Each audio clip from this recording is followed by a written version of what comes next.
Hello student, स्वागत है आप सभी का आपके अपने चैनल में। जैसा कि आप लोग बताएं, हम आपके लिए बैक टू बैक क्लासेस लेकर के आ रहे हैं। तो आज की जो हमारी क्लास होने वाली है ये होगी बीए फर्स्ट ईयर के जियोग्राफी के सेकंड सेमेस्टर का यूनिट नंबर 3। और यूनिट नंबर 3 पर ऑलरेडी हम 5 वीडियोस बना चुके हैं। तो आज का हमारा डे नंबर 6 है, यानी कि छठी वीडियो है। तो ये जो यूनिट है थोड़ा सा बड़ा है, थोड़ा सा समझना है, क्योंकि इसमें इस यूनिट का नाम जो है वो है विश्व के जनसंख्या वितरण के कारण और परिणाम। कि विश्व में जनसंख्या कहां कहां पर वितरित है और उसके पीछे रीजन क्या है, क्यों जनसंख्या किसी जगह पर बहुत ज्यादा है, कहीं पर कम है, कहीं पर विलुप्त है, ऐसा क्या रीजन है। तो वो सारा कुछ हमको जानना है और उसके परिणाम क्या है और समाधान क्या है, वो सब कुछ हमको समझना है। तो आज की वीडियो में हम आपके साथ डिस्कस करने वाले हैं कि दक्षिणी एशिया में जनसंख्या वृद्धि के कारण, दक्षिणी एशिया में दुनिया की 58% जनसंख्या निवास करती है, पूरी दुनिया की आधे से ज्यादा जनसंख्या। तो ऐसा क्या कारण है कि दक्षिणी एशिया में जनसंख्या इतनी ज्यादा वृद्धि हुई। अब दक्षिणी एशिया में कंट्रीज कौन कौन से आते हैं, देश कौन कौन से आते हैं, तो इसमें आता है आपका इंडिया, भारत, पाकिस्तान, बांग्लादेश, नेपाल, श्रीलंका, भूटान। तो ये सारे कंट्रीज आते हैं किसमें, दक्षिणी एशिया के देशों में। समझ रहे? तो इन देशों की जनसंख्या इतनी ज्यादा क्यों है? इंडिया के अकेले 150 करोड़ जनसंख्या है। समझ रहे? तो क्यों जनसंख्या ज्यादा है? तो इसके पीछे दो कारण है। कुछ तो प्राकृतिक कारण है, भौतिक कारक है जिस वजह से जनसंख्या अपने आप बढ़ रही है, और दूसरे कुछ मानवीय कारक भी हैं जिस वजह से जनसंख्या बढ़ी है, वृद्धि हुई है। ऐसा क्या रीजन है, वो सारा कुछ आज हम इस वीडियो में समझने वाले हैं।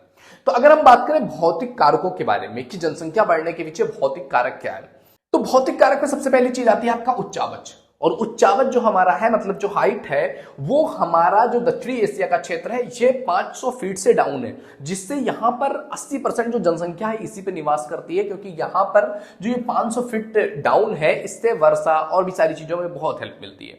तो पहली चीज हो गई उच्चावच। दूसरी चीज हो गई कृषि भूमि, कि यहां पर जो जमीन है वो उर्वरा जमीन है। और आप देखोगे कि दक्षिणी एशिया के मैक्सिमम जो कंट्रीज हैं उनका सबसे प्रमुख जो क्षेत्र रहा है जीवन यापन करने के लिए, वो रहा है कृषि। तो कृषि योग्य भूमि मिलने की वजह से यहां पे जनसंख्या और भी ज्यादा बढ़ गई, क्योंकि वहां पर उन्हें वो सुविधाएं मिल रही थी। अगली चीज कृषि मिल गई और वर्षा की अनुकूलता भी मिल गई। मतलब वर्षा भी अच्छा खासा वर्षा हो जाता है, जितने वर्षा की जरूरत है कृषि के लिए, खेती के लिए, जीवन यापन के लिए, उतनी वर्षा भी हो जाती है। तो वर्षा मिल रही है, कृषि भूमि मिल रहा है, एक अच्छा वातावरण, उच्चावच मिल रहा है, तो रहने के लिए बेटर ऑप्शन है। उसके बाद जल स्रोत के बारे में बात करें तो अच्छी खासी बारिश से स्रोत मिल जाता है। नदियां यहाँ पर है, जो ये क्षेत्र है इसमें बहुत सारी नदियां हैं, और नदियों की वजह से बहुत सारी चीजों में बहुत अच्छी सुविधा मिल जाती है, खाने पीने के लिए, रहने के लिए, कृषि के लिए, हर एक चीज के लिए जो जल स्रोत की जरूरत है वो मिल जाती है, सुविधा पूरी हो जाती है। तापमान की अनुकूलता भी यहाँ पर काफी बेहतर है, मतलब जीवन यापन के लिए एक आइडियल सिचुएशन कह सकते हैं। ना तो इतनी ज्यादा मतलब कि हाई लेवल पर टेम्परेचर ही हो जा रहा है कि जीवन यापन ना हो सके, ना ही इतनी ठंडी पड़ जा रही है कि लोग जीवन त्याग दे, मर जाए।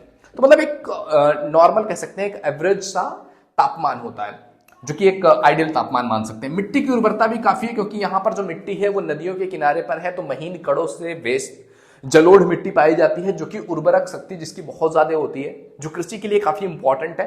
तो मिट्टी की उर्वरकता है, ये भी एक प्लस पॉइंट है। लोग रहना चाहेंगे, कृषि है, उर्वरक मिट्टी हो तो अच्छी कृषि होगी। समतल मैदान है, आप यहां पर देखोगे तो मैदानी भाग, बड़े बड़े मैदानी भाग है, गंगा का मैदान है, सतलज का मैदान है। तो समतल मैदान है जहां पर जो है लाइफ जीने के लिए, घर बनाने के लिए, रहने के लिए, प्लेन्स के लिए, परिवहन के लिए सारी सुविधाएं अच्छे तरीके से पूरी की जा सकती हैं। तो ये सारे भौतिक कारक हैं, फिजिकल जो पृथ्वी के प्राकृतिक कारक हैं, जिन वजह से यहां पर जनसंख्या बढ़ रही है।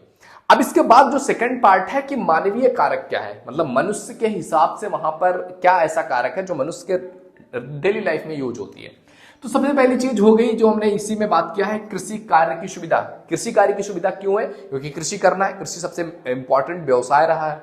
तो कृषि के लिए कृषि की भूमि है, वर्षा की अनुकूलता है, जल स्रोत है, मिट्टी की उर्वरता है, समतल जमीन है, ये सारी चीजें कहीं ना कहीं कृषि की सुविधा को बढ़ाते हैं। तो मानव की जो बेसिक नीड है, जो बेसिक काम करने है, वो कृषि की सुविधा ये सारी मिल रही है इस जगह पे, तो इंसान रहना चाहेगा।